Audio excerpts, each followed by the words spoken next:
Okay, now let's read this story together. You can pause after each paragraph to show your comprehension and make sure you turn on the captions if you need them.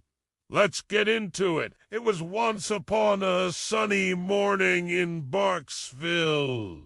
Paws Newman proudly donned his shiny blue mail carrier uniform and hat, strapped on his little mailbag, and barked at his reflection in the mirror. Neither snow, nor rain, nor squirrels, nor smells will stop me. With tail wagging like a propeller, Paws Newman trotted down the sidewalk, mailbag bouncing with each enthusiastic step. Paws Newman lived in a small house in the backyard of Buckingham Palace, home of the postmaster general. He loved his job, especially the smell. Each morning when the sun peeked over the tallest buildings in Barksville, Paws would check his bag, which always smelled like adventure, and start his route. First up, delivering mail to Mrs. Poodle. Her pink cottage smelled like perfume and freshly baked dog biscuit. Paws Newman reached into the bag, grabbed a package in his paws, then spotted something in the corner of his eye. Oh!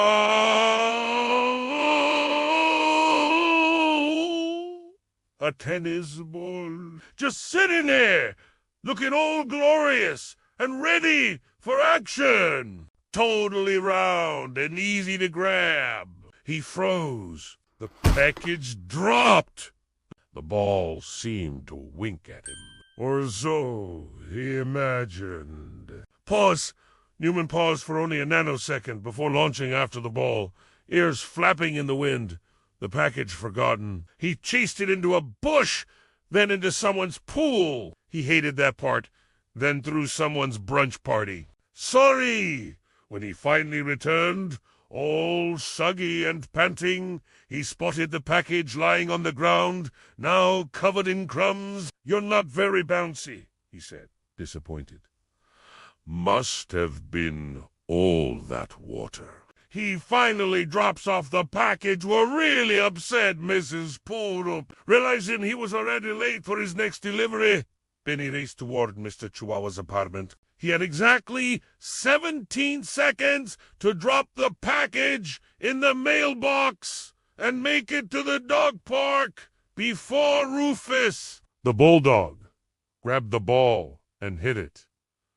Mail, not play, he muttered, even though he could smell the squeaky balls inside the package. Gently, he picked up the package with his paws and trotted toward the door. Just then, a kid threw a frisbee across the street. Paws Newman's eye twitched.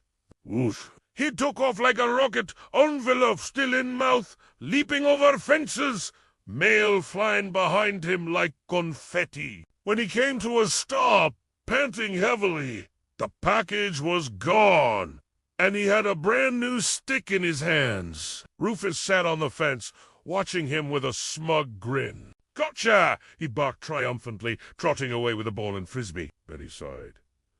He returned 12 minutes later with one chewed-up frisbee, 3 letters flying around, and 0 shame. Paws Newman knew Mr. Chihuahua was going to the dog park soon. So, instead of returning empty pod, he grabbed the stick from the street, dropped it in the mailbox, then took off for the park, hoping he wasn't too late. Speaking of which, what happened to the package for Mrs. Poodle?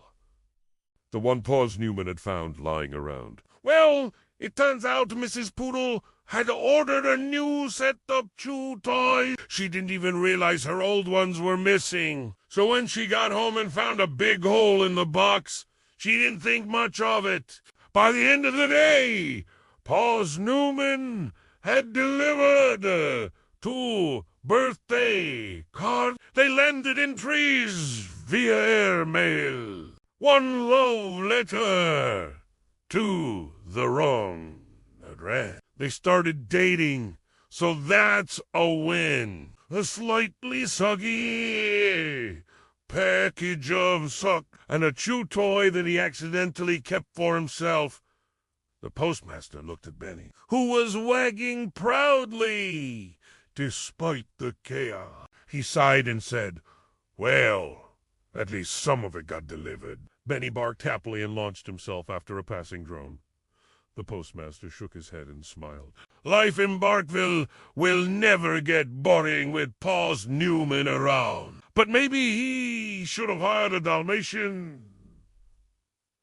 They're faster. Oh, well, tomorrow will be another day. Do you think Paws Newman's a good mailman?